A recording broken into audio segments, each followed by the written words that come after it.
Thanks for tuning in to the Beyond Normal podcast, where we highlight minority business owners and founders, and we use this platform to shed light on their entrepreneur journey.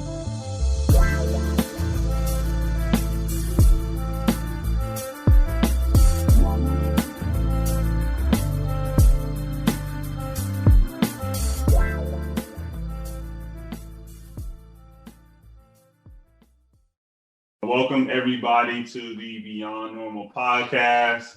This is the first episode after Thanksgiving break. I hope everybody's out of their food comas.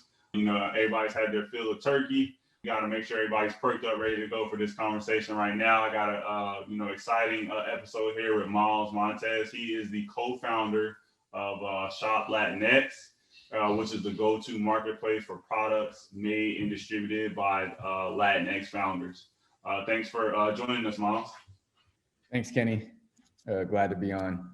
Definitely. And so I want to hop right into things, Miles, because you have an extensive background. I want you to share a little bit about your background with the folks and kind of this journey that you've been on as a founder of Shop LatinX. Yeah, definitely. Always a good question. So I'm the chief product officer at Shop LatinX, which means that I lead all product engineering and design at the company. But looking back at my history, right, I started my career off working on the business end, working in M&A mostly, and at that, so this is like, let's say 6-7 years back, I had my own consumer video startup where I was working on that for a couple years. It didn't work out. And I think I learned a lot, which is now translating to a lot of the lessons that I've now applied with Shop LatinX. But separately, I took a job at ADP, a product role, where I led close to 8 to 10 different engineering teams on a product initiative centered around onboarding across 8 different product verticals. And working in enterprise is fun. You learn a lot. I had a lot of exposure, a lot of visibility, a lot of responsibility. But when you work in enterprise, building technology is a lot slower and it requires a lot of stakeholder management and getting a lot of people to buy in. And so I had this itch to kind of get back in the entrepreneurial game again. And I have been somewhat in the space, especially on Twitter. So if there are people out there that are trying to tap into this startup ecosystem, it's definitely a place to be. And so then I had come across Brittany Chavez, who's our CEO and co-founder of Shop LatinX as well. And she had this great, traction across the boards where, there's a great set of consumers or followers or fans of Shop LatinX that have been kind of cultivated over the last 4 years. And she had a lot of deep relationships with the brands that we partner with and some of the brands that we'll be partnering with in the next years as well. And there was no real technology in the market that really could support Shop LatinX today, right? Where we don't really manage fulfillment or logistics. We kind of just facilitate the customer from a technology and product standpoint. We facilitate the customer experience, and our brands still manage the fulfillment of those products. And so once we met, we started working, and then all of a sudden COVID hit in February, and it was like, well, I guess I'm all in now, and I was already convinced, but that was kind of the driving force of me joining. And then over the last, since February, what is that, like almost, like 8-9 months now. It's been a long time. Right? And it feels like 10 years. But, we've grown a lot since then. We relaunched the marketplace experience on the 16th of October with 9 of our brands. And we landed our first investment, and now we're in the middle of a fundraise looking to raise some more money to grow this business and grow this Latinx ecosystem in the US. Thanks for that backstory, and you having that background, like you said, working in corporate America, those are really what my parents used to tell me all the time, marketable skills, right? Those are skills that you can apply when you're doing something on your own, right, you can apply it to different industries and just different ideas. But what exactly, you having that background, right, working in tech for all that time, like what really was kind of the like what pushed you off the cliff, right, in terms of, hey, I've learned some great skills. I've got some great skills that I've been using in corporate America. But what about this idea really spoke to you? Really jumping off the cliff, really taking that gamble on yourself and Brittany in a year like COVID. Like, what? Can you speak a little bit about that? Man, that's a deep question. I think there's a lot of factors there. I think to your point, you get a lot of marketable skills that are working in enterprise. And I think while I was there, I right before I left, I was leading next to I was next to two other really big initiatives. Outside of those two, I was really the lead PM leading like one of the biggest initiatives in that division. And I had to lead from a financial model standpoint, prove that like what we were building was actually going to have like a solid ROI, or at least when were you going to see the ROI? Maybe not year one, but probably year two. And landing like a $3 million budget there internally within an enterprise company.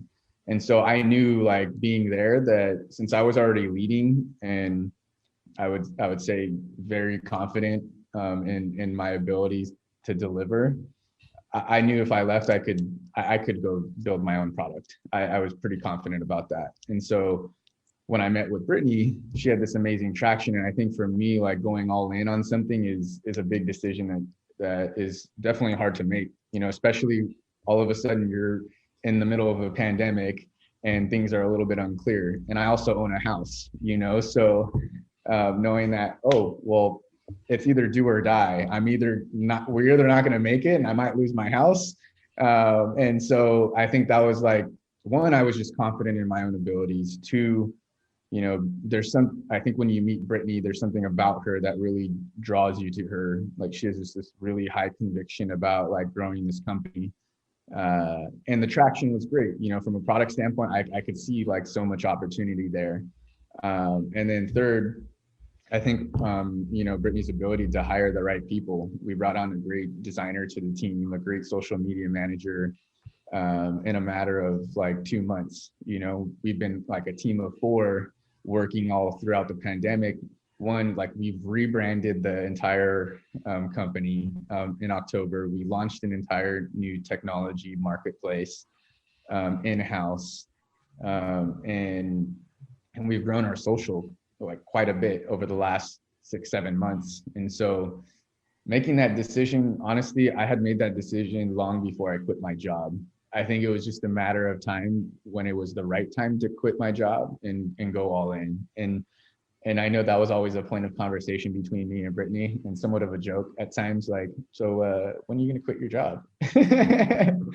And so, and I was tired. I was working 2 jobs full time, and it wasn't easy.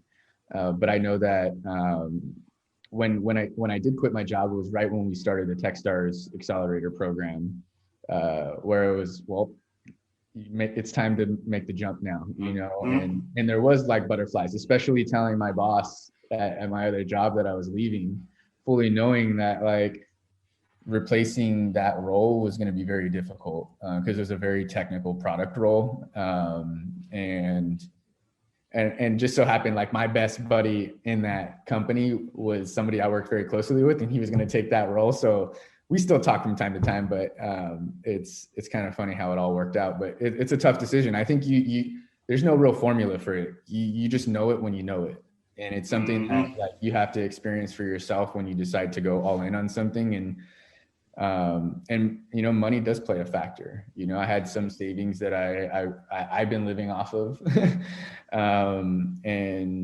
and that is a big stressor. Like, it's a privilege to be in the position that I'm in, and I wouldn't be where I'm at without my parents. So that's something that I want to acknowledge. And I'm curious to know, like, as you were having those conversations, where you were previously coming from, were some of the reactions you got kind of like, are you sure you want to do this? Like, are you sure you want to? Oh yeah. Yeah, so I can imagine. Especially, oh, Go sorry. ahead, go ahead. No, go ahead. I was going to say, no, I had a lot of those reactions, especially like my boss. And, and I think it's one of those things where, like you said, there is really no quote unquote right time, right? There's no formula that we all can follow. Like you said, it's one of those decisions like, hey, when's the right time to have kids? When's the right time to buy a house? When's the right time to make some of these decisions in life? And it ultimately comes down to you.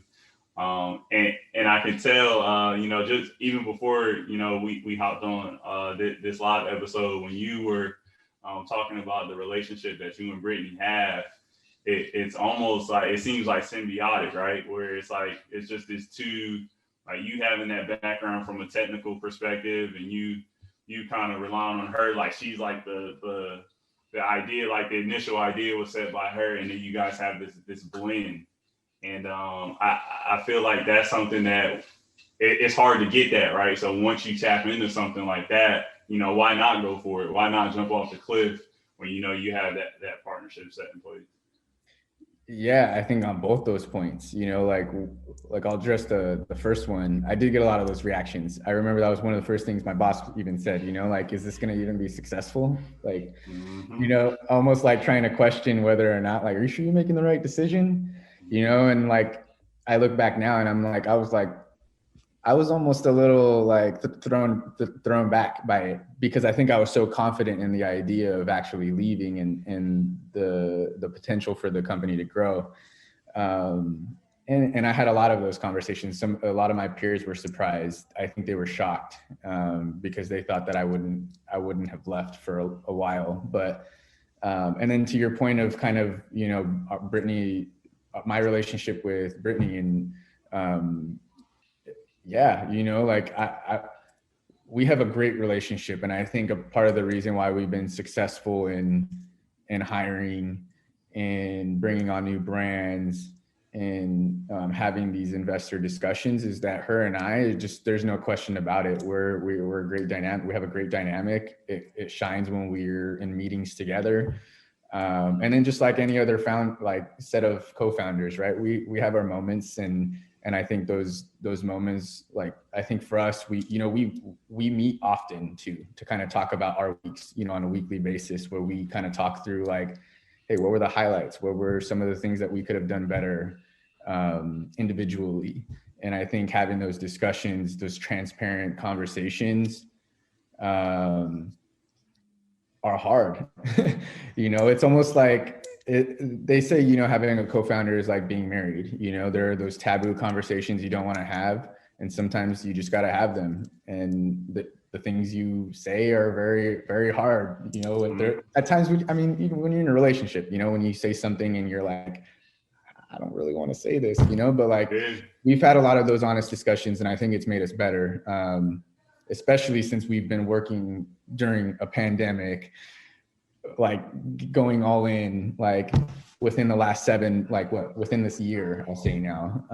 But yeah, I think there's a lot to say about like growing a startup and having a great relationship with your co-founder, and we actively work on it. Not only do we just kind of connect like on a personal level, we would go hang and have a drink outside of growing this company, but we also actively work on it, and it's something that you got to do if you really want to build that strong foundation for a company that is very small. Mm-hmm. And so I think I'm gonna pivot a little bit. I think we're gonna come back to that topic in a little bit. But in terms of, you mentioned Techstars, you guys going through that process. Initially kind of using some of using an accelerator to accelerate your business, right? Accelerate the startup. Like, what is the what is the hook? Like, what is missing from other brands and other retailers and other shopping experiences from a Latinx experience that you feel like Shop Latinx is bringing to the market?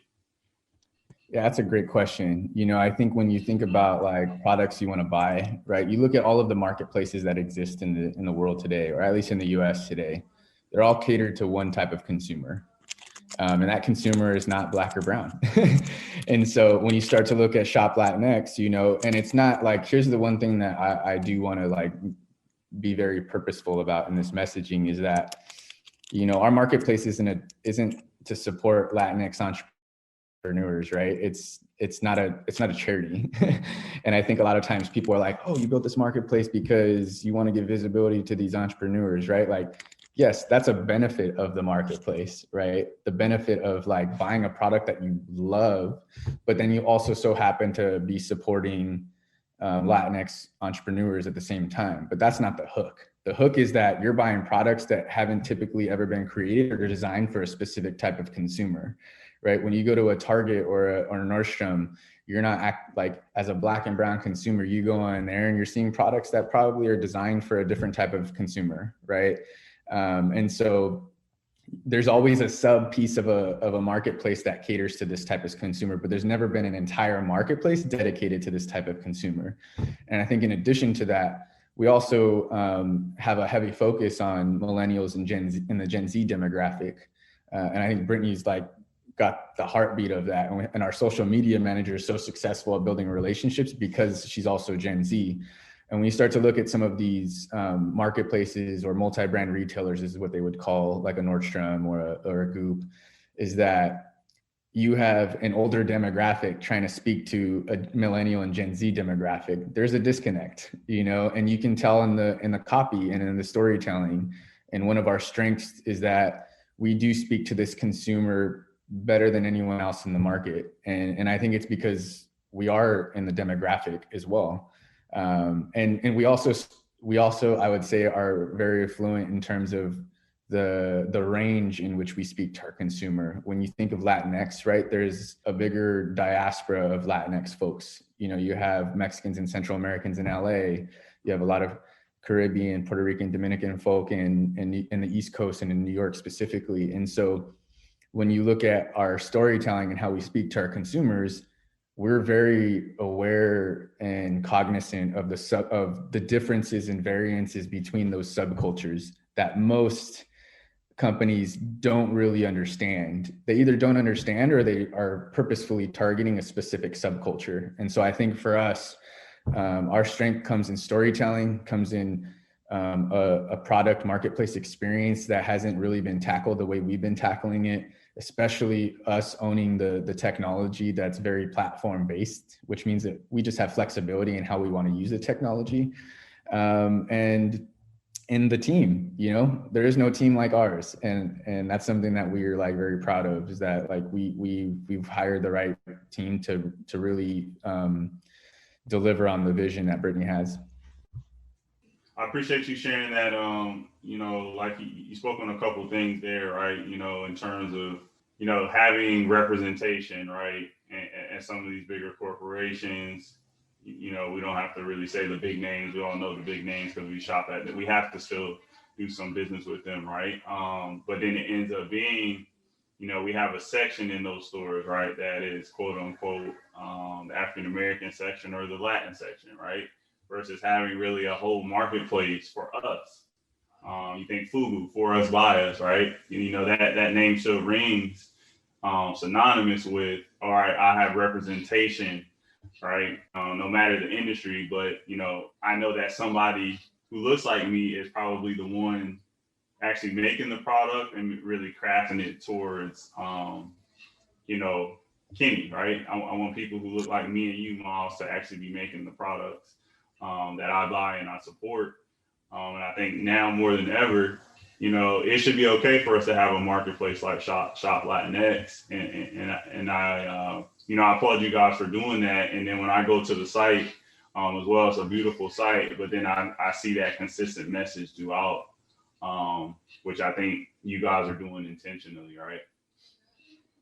Definitely. And you know, you hit on one more point that I'll drive home on, right? And it's that like Shop Latinx doesn't exist without our brands. And our brands, like when I say like the whole charity thing, right, is that these aren't just random brand like founders or owners, right? Like you look at like one of our skincare brands and they're called Bella Dose. And she's a Brazilian American brand owner. and she's a professional esthetician. You know, she has the expertise in actually building out these skincare products. And so when you buy from us, you're not just buying from some random Latinx entrepreneur, right? These are people that are very skilled and experts in their own fields that are building and designing products for this customer in mind. So it's not like me, if I were to create something random, you know, and I have no expertise in skincare and I just do it. But I think I just wanted to drive that point too, is that there's more to the story, and it just goes deeper and deeper. I like that, and like you said, you don't want somebody for skincare. Like, I don't want somebody to just. It's good if somebody were to just say, "Hey, one day, hey, I think there should be, you know, black and brown skincare products that cater to us from us, right?" But I would want somebody who has that technical background, which is that example that you just gave, right? Somebody who can technically know the skin, you know, how skins react to certain chemicals and different compounds and elements. That's huge as well. And then I think that alludes to, you know, there are people out here, there are brilliant black and brown people, right, out here who have the specialist degrees, they have advanced degrees, they have all kinds of backgrounds. They may have been around it just from their childhood. But there's different, you know, very intelligent black and brown people out here who are more than capable of coming up with those products as well. So I'm glad you touched on that. One thing, as I was looking through the site, I just remembered it in my notes. There's a shirt on the site, and it says "Invest in your community" shirt. And the four bullets I wanted to read that I saw, and kind of throw it to you, just around get your thoughts around what this means to you. And I know Brittany, as you guys are building out this platform. First one bullet on the shirt is "Invest in your community." Second is "Redistribute the wealth." Third is "Shape the future." And then the fourth one that I saw was "Impact the world." Can you touch a little bit on that specific shirt? And I guess, you know, what was the thinking around having those four bullets kind of as a highlight of it? Yeah, thanks for the question. You know, I think for us, you know, we relaunched in the 16, and we relaunched with that shirt too. And what our goal was is, you know, like we're a very mission driven company. As much as we know that we want to grow the marketplace, we're also very mission driven. And we know that, you know, our marketplace supports the community. And I think as you think from a customer standpoint, right, when you shop somewhere else, you kind of don't know where that money's going, you know? And I think the benefit of knowing that one of the benefits, right, as a byproduct of shopping from our marketplace, is that you are supporting people within your community, and it allows us to grow companies in the black and brown community that wouldn't have rather existed prior. And so this is and you had mentioned something earlier too that I want to touch on, right? Like historically, these bigger Fortune 500 companies haven't really done much for many reasons. And I won't go down all of those list of reasons. There's a long list. And there's a long list. But one of them is that we also haven't historically had any black or brown companies that these brands could connect with, also for a myriad of reasons, which I won't touch on. And so now that there is these Fortune 500 companies that want to partner with us. They want to discover these smaller brands. There are consumers that are looking for these products. And, you know, like Shopify's president, I'll give an example, 50% of their customers were actively searching for black and brown businesses to buy from. That's huge, right? And so when you look at like that shirt, our intention was that, look, we've been a very community-driven company since its inception. And so with that first bullet, that kind of rings true for like even where we're at today. And we still want to drive home that like we are still, you know, very community-centric. Redistribute the wealth is really about like buying products that resonate with you. And then as a byproduct, you're putting that money back into a community that is going to actively invest back into their own product and their own communities. Many of our brands, even that shirt as an example, right? A couple of weeks back, there was a typhoon or a hurricane that hit Central America. And so with the last 2 weeks of orders of those shirts, 20% of our proceeds are actually going to a grassroots organization to like help to bring resource in those areas. And, actually my family was actually impacted because I still have family that lives in Guatemala. And so that's one thing. And then it's like shape the future, right? Now you're giving, because we have this type of economic type of spending power, right? Like Latinx has $1.9 trillion in spending power. Where's all that money going? Imagine if we had all of that money to kind of just grow our own businesses and grow our own communities, how much we can do with that type of money. And with that type of impact, that's how you impact the world. Like a lot of us still have ties to our homelands or where our parents and grandparents have come from. And so we still have ties to much of Latin America, South America, and the different, countries that all of us kind of have our heritages come from. And so with that in mind, we have the ability to do all of that. And so like, we know that when we say those 4 bullet points, that it really means something to our consumer and our customer, our fellow people, and I know when I say customer, I'm like thinking like a product person, but really like these are like, people in our community that we know that really resonate with that message. I appreciate you sharing that, and just having the ability on a platform like this to have that money coming in, right? Support the business owners, but then ultimately making sure that you and Brittany ultimately decide, okay, when an incident happens within one of the like you said, the motherland countries, right? The heritage countries, you can make sure that you're giving back to your families. And when you say the word, or when you say the phrase Latinx, you can't point to one specific country, right? You can't point to one specific area of South America, Central America, or really a part of the world. You can't point to one location where you have to support. And so you do have to have a flexible ecosystem that is willing to support in certain instances where natural disasters occur, for example, right? We don't want those to occur, but when they do occur, how do we make sure we control where that money flows and make sure it flows at the right time versus relying on others? There's nothing wrong with others contributing to our community, but then we ultimately don't have that final say, right? And so I appreciate you guys at Shop LatinX. Just something like this, I think people think a T-shirt, hey, what can a T-shirt do? But it really shows you guys having those 4 bullets and then backing it up, putting your money where your mouth is. Those are the types of actions, we're going to want to see more of moving forward from the vendors and the partners that you guys have on Shop LatinX, but just within our community in general. You guys are setting that example. So one thing I want to talk a little bit about is your you and Brittany have built out this platform. It's doing great. You guys have kind of worked through the pivot, worked through COVID-19, which is no small feat. What's something that you guys have learned throughout the process of setting up this business throughout this year that you wish you may have been able to utilize on the front end, or just it would have made you guys just a little bit more wiser knowing on the front end as you were going through this process? Man, that's a good question. I honestly don't think I would say anything.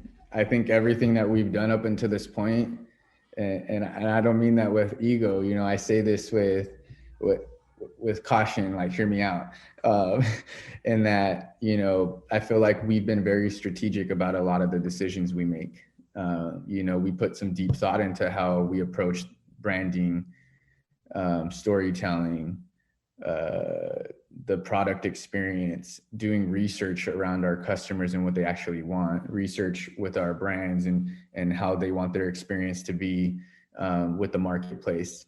So I think without going through the experience that we did, I don't think we could appreciate some of those things.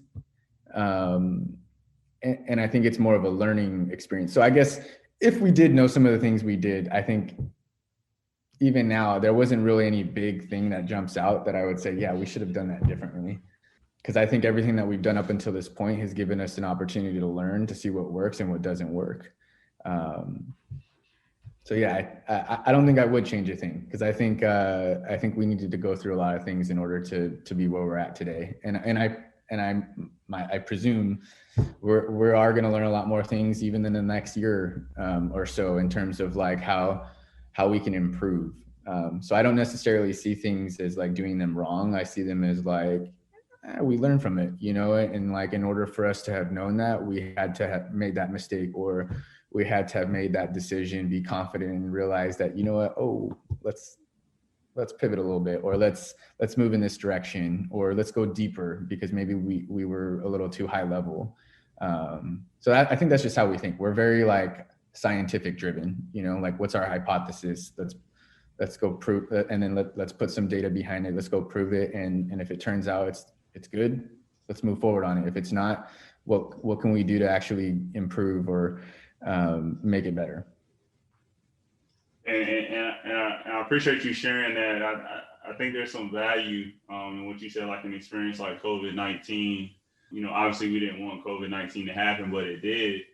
And I think for a lot of people, right, you and Brittany included, one of the amazing things that I've seen, and it's really been one of the central kind of things for the podcast for me, is you know, seeing that grit, seeing that hustle from the founders and the business owners and the startups that I've been talking to. It's almost crazy to think that people actually embrace the moment in a moment like COVID-19, where you feel like there's so much despair, there's so much to harp on from a negative standpoint. Some people just really embrace the moment in terms of, you know, this world is a digital world now more than ever. I think one of the things from COVID-19 that I've heard from other founders, and you alluded to it as well in some of our in our previous conversation leading up to this, and then on this episode, is you know, it COVID-19 almost shrunk the world, right? And to the point where now when something happens in a place like Minnesota, when one incident happens, right, it can be felt across the world. And so we can take those negative, you know, we can take those negative moments and we can really make sure we put them in the, you know, we put them in our mind, but then what? Like what happens next? And I think that's what you alluded to there, just in terms of, you know, we had to embrace the moment. We're all learning through COVID-19, and the folks that have had figured out early, like, hey, this moment it's not going anywhere. I think initially we were all hoping that COVID-19, you know, all the situations, the social conversations that were happening, they would happen and then they would be resolved. That's not the normal world, right? The normal world is stuff happens and then there's usually some lasting effect, but you know, we all figure out a way to overcome it. And so, you know, I appreciate you know, you having that background, because not everybody thinks that way. And you and Brittany are, you guys are founders. You guys are creating this new platform. People need to hear, right? People, the point of the podcast is for people to hear from individuals like you who are building out your platforms. You're living your dreams. You're living your purpose. Because there are some folks who are on the fence, right? Around, hey, should I start my own business? Should I leave my job? Right? Those are big decisions to make, but they do need to hear that perspective from you, as somebody who's going through it. Yeah, you bring up good points, and I wanted to touch on the last question a little bit too, because I remember from our discussion prior to, I think one of the things that I could say we probably have learned that would have helped us earlier was really practicing like an enhanced level of empathy. You know, I think you don't realize how tough it is, like going through a pandemic and being quarantined. It's like being in solitary confinement almost, you know, especially for some people that live on their own. And so I think I wanted to be very like clear about that, because I don't want it to make it seem like we didn't learn anything or there's nothing we could have been different, you know, but like mental health is important. And that's something that I know as a leader, like we're very cognizant about. Most of my meetings with like our one-on-ones that we have with our team start with like, hey, let's do a mental health check-in, you know, like how are you doing personally, before we start talking about anything work related. And that's something I learned from, I think there's this book called The $1 Trillion Coach. I can't remember, but where he mentions that in most of his meetings, he doesn't talk about anything work related. In the first 5 to 10 minutes are all about like, hey, how are your kids doing? Last time we talked, they were like, leaving for college, and like we value like building relationships, but also at the same time, like practicing that empathy. And then separately to your point right now, I think it is important. I agree. I think, seeing, like, we always talk about representation, right? And having leaders that look more like you at the top. I think there are probably 4 or 5, I think, other founders that are Latinx and I'm sure there's way more, but at least in the tech industry that I've seen that have done really exceptionally well. And so that kind of like, I'm very competitive, and it makes me think like, oh, you know what, I need to work harder then, or I need to figure this out. And I think a lot of us in these communities have this figure it out mentality, with that level of faith. But when you see someone else do it, it makes that more compelling and more stronger, for you personally to like want to keep going. And I think the biggest mistake entrepreneurs make, or people who are just hustling, is they give up. Maybe because they're tired, or maybe they think something didn't work out, but really just keep going. Like, I think the thing between Brittany and I, or Brittany and me, is that we just kept going. And I think that's the mistake I learned my first go around as being an entrepreneur, is that I did give up. And this time around, we just kept going, and the further you go, the more people you meet, the more opportunity you give yourself and more time you give yourself to learn and to have empathy on yourself too. Like, sometimes we're very hard on ourselves, and we're very like critical of the things we do, the things we say, or the decisions we make. I look back and I remember there was honestly the first investor meeting that I joined Brittany on. I look back and I'm like, after that meeting, I was like super down, like, because I remember how like awful I was in that meeting. And I just admitted it to Brittany right after. I'm like, dude, I'm just pissed off at myself. I feel like I didn't do well, and I'm not used to not like leaving a meeting feeling like that, and I'm like, this is like me telling myself and you that like, I'm going to be better the next time. And I remember her even just showing me empathy, like, you're okay. But we talk about it now and we joke, and I was like, yeah, I was pretty bad there. But, you got to give yourself some room to grow too. I like that. And appreciate you sharing those two, empathy, like you said, EQ right now. It's such a valuable skill to have. It's such a valuable trait. I would almost say it's $1 billion trait, right? In terms of, you think about CEOs of Fortune 500, Fortune 100, Fortune 50 companies. We've seen great examples of high IQ, and we've seen great examples of low EQ, that low EQ. And so when you don't have that emotional intelligence towards others, like you said, that note you got from, it looks like it's a $1 trillion coach by Bill Campbell. I know his background. He's big in the tech world. He's been a part of some of the biggest tech companies in the world, right? In terms of making sure they're successful. Incubation all the way to now. I think he's involved in. He was involved in several of those, but we've seen it through COVID. Again, high EQ, what that looks like, what those leaders do, and then again, we've got great examples of what happens with low EQ, right? The individuals who aren't in tune with their employees, and we see that is usually not a good situation when you have that low EQ as a leader. So, I appreciate you sharing that.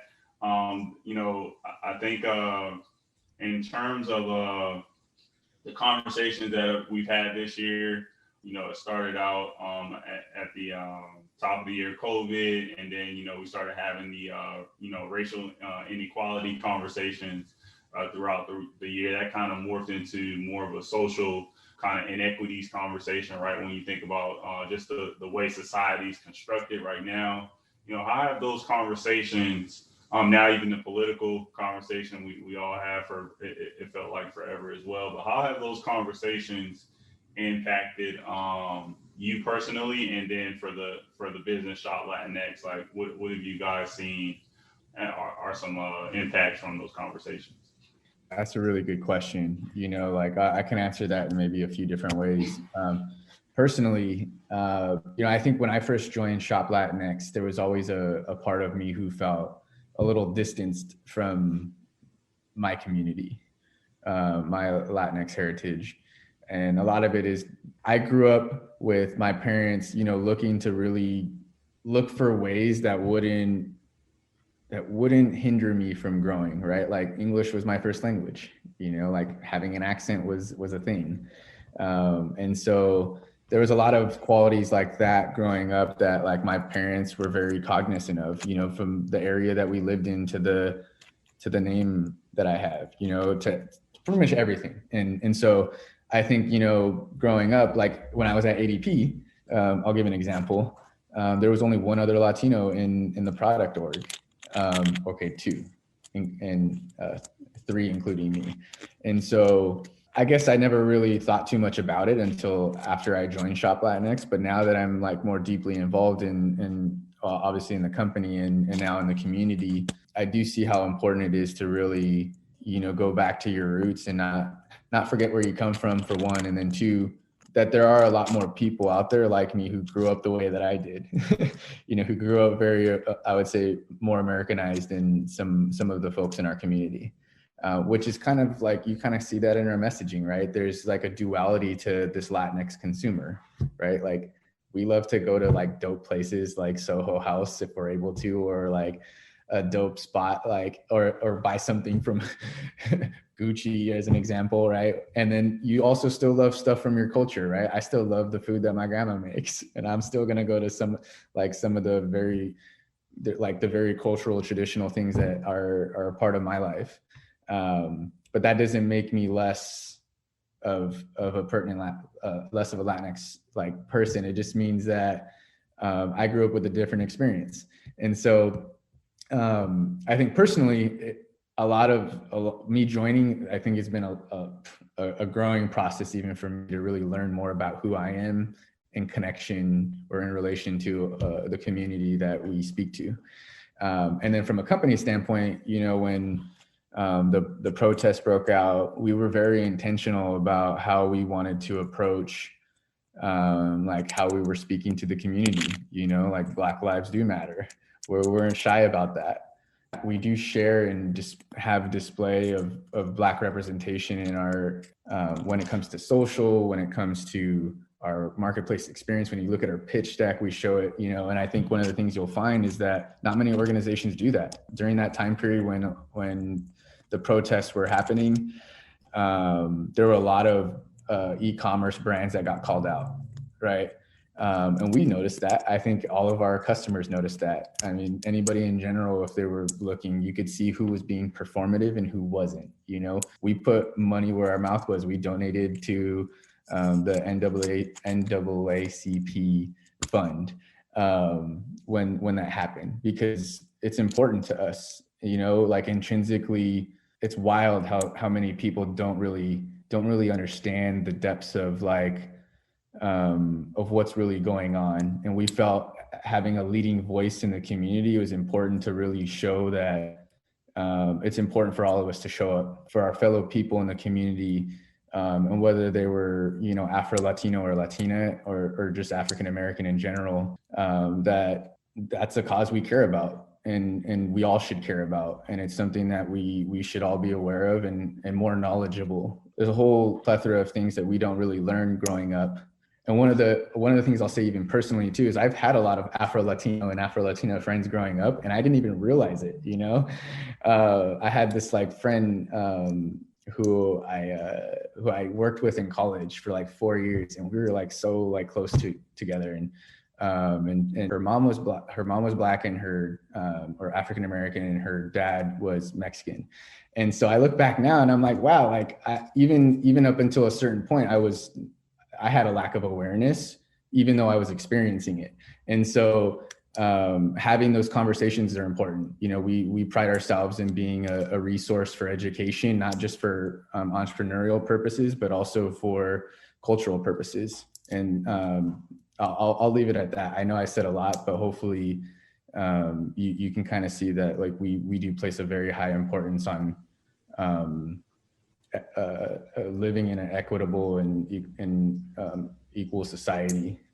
No, definitely, and you touched on something there just around the parity between the experiences. You think around the Latin community and the African American community, and in a lot of instances, there's so much overlap. There's so much gray area. And that, I think that's part of the reason why people look at a place like America the way that they do outside of what's going on right now is that, it is a place where, it's supposed to be the place, right, where no matter what your skin tone is, no matter what your ethnic background, you can have conversations where you feel like you're on par, right? You're on par with people that you're having conversations with, people that you're working with, people that you're interacting with. So I think that's what you're alluding to there. It really took a year like 2020 for us to say, really, there really aren't a lot of differences when it comes to the experiences that we have as people of color, especially in America. When you look at the pay gaps, when you look at some of the things that are systemic, it really plagues us all.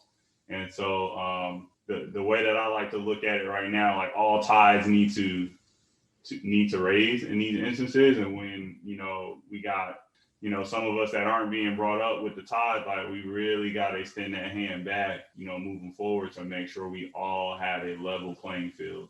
Me and you, right now, we don't have kids, but when we do have kids, right, we would want to say, hey, we felt like our kids, had the same access as any other kid in America. And I think that's what you alluded to with your parents. Just simple things like a name, right? Your language, like these are things where they're not supposed to be counted against you, but in certain instances we have seen historically they are. And so there's some implicit bias there, but I think your background, that you've been able to share with us here, there's no reason why anybody should look at you other than a great product manager, right? You, Brittany, as well, in terms of Brittany's great with ideas, just from you telling me her vision and how she has, created Shop LatinX along with you. That's where I see when I look at you guys. I don't necessarily look at, okay, these are folks that are different than me. I look at you guys are creating an amazing platform for people that look like me and you. That's such a dope way to look at things right now. And I think we got to see more of that moving forward. I think we got to shift that mindset, like you said, right? There's certain things we know the things that are against us. I think 2020, to your point, has shown us like, hey, like, whoa, like this is really across the board. So now moving forward, I'm excited. That leads me to my last question I want to ask you. For 2021, what are you looking forward to for 2021? Wow. Whew. 2021, I think just a new year. There's so much, it's so weird because I feel like now when we talk about the pandemic, I always want to answer it in two ways now. Like personally, I can't wait to go to a bar and just grab a beer or like a drink with a friend, and like I would say I'm more extroverted than introverted. And so I miss being around people. I miss I remember an old coworker of mine was like, I miss kind of like the serendipity of like stopping by your desk and saying, hey, like, what's up? What are you working on? You miss those moments of serendipity that really like give you like jolts of energy throughout the day. And people need people. We need to be out in the world. And I think it's healthy for us as just humans in general. And then, as a company, man, we're looking to get on the map. We want to finalize this fundraise that we're working on, build this company, hire an amazing team to really build out this vision, and I think we're already seeing it across even our brands and some of the other brands that are not currently in the marketplace, but they're seeing wild growth. I think 2021 is going to be a year of growth for a lot of people, a lot of companies. that historically haven't had that type of growth because of the type of visibility that we've seen in 2020. And I think a lot of people's minds are changing or shifting, right, in terms of how they understand other communities that are outside of their own. And I think, I try to be as optimistic as I can. So I'm looking to grow personally as a leader. I really want to have a voice where, I can influence the next set of leaders and help others. Like I've always placed a high importance on being able to help other people level up. It's just a skill I love to have. And I would try to work on it a lot with our team. But when people reach out just randomly, like the other day I was in a conversation pitching Shop LatinX and somebody happened to be listening. And he's like, hey brother, like, would you mind like just having a separate conversation? I love what you're doing. And I feel like I have something similar that I'm working on, but with a different community. And so now we've had 2 conversations and he's like, man, I feel like I can kind of figure out what I need to do next now because of like what you've done. And he's like, you have my number. If you ever need something from me, let me know, and I think that's really what it's about, like how can we help each other level up? That's a superpower, Miles. I think that's a superpower, but I everything you just said, I'm all about it. And I'm looking forward to, seeing Shop LatinX. You guys are already on a great trajectory. I know you guys are, you let me know, you guys are looking for funding and investments and things like that. So I know that's always going to keep you and Brittany busy. That's like a never ending cycle, it seems like. And, in closing, I just want to say, Miles, I appreciate you for, sharing your story, sharing the things that you guys are working on, you and Brittany are working on with the team at Shop LatinX. Could you let everybody know how they can reach out and stay connected with all things Shop LatinX? Yes. Honestly, it's as easy as that. Shop LatinX is our handle for Instagram is the best. If you go on our grid right now, you'll just love you mentioned quite a bit, right? Like how design and brand forward we are, and the representation that we show. So you can find it at ShopLatinx on Instagram, Twitter, Facebook. We're on Pinterest as well. We're soon to be on TikTok, so hopefully we can start showing some videos. But yeah, that's where you can find us. Yeah, everything Shop LatinX. Like you said, Miles, the branding is incredible. The purpose is spot on. Let me know if you need a TikTok model. I'm terrible at it, but maybe I'll get better. But yeah. Again, everybody, I want to thank everybody for tuning in. For folks, listening in live, and then obviously we'll have this on all major streaming platforms as well. Again, thanks for Miles. Great work that you and Brittany are doing. I'm looking forward to seeing you guys grow and eventually having you both back on.